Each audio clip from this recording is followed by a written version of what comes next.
আসসালামু আলাইকুম। আশা রাখি সবাই ভালো আছেন এবং নতুন নতুন আইডিয়া নিয়ে কাজ করছেন। আমি আমার পুরোনো ব্যাটারি বক্সটাকে নতুন লুক দেওয়ার ট্রাই করছিলাম।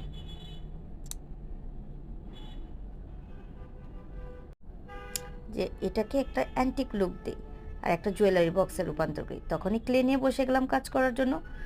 কিছু শেপ শেপ কাট করলাম। শেপ কাট করার পর খুবই ভয়ে ছিলাম। ২-৩ দিন লাগিয়ে শেপগুলোকে রেডি করলাম। দেখেন এর ফাইনাল লুক, আলহামদুলিল্লাহ। দেন আমি এগুলাকে বক্সের উপর একটি মিররের সাথে সেট করে দিলাম। তারপর আস্তে আস্তে পেন্ট করলাম। পেন্ট করার পর মনে হলো আরও কিছু বাকি।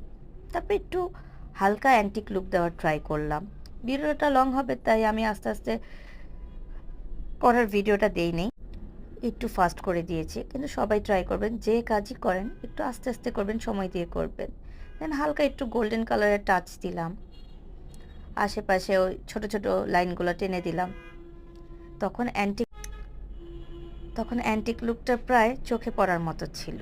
তারপরও ভয় ছিল কি আদৌ পুরো করতে পারবো নাকি, আমার জুয়েলারি বক্সটাকে কমপ্লিট করতে পারবো নাকি।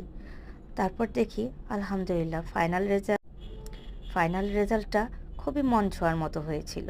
এই দেখে না আমার অ্যান্টিক বক্স কেমন হয়েছে সবাই জানাবেন। সবাই ইউটিউব চ্যানেল থেকে দেখলে অবশ্যই সাবস্ক্রাইব করে পাশে থাকবেন এবং ফেসবুকের পেজ থেকে দেখে থাকলে শেয়ার কমেন্ট দিয়ে দিবেন। আসসালামু আলাইকুম, আল্লাহ হাফেজ।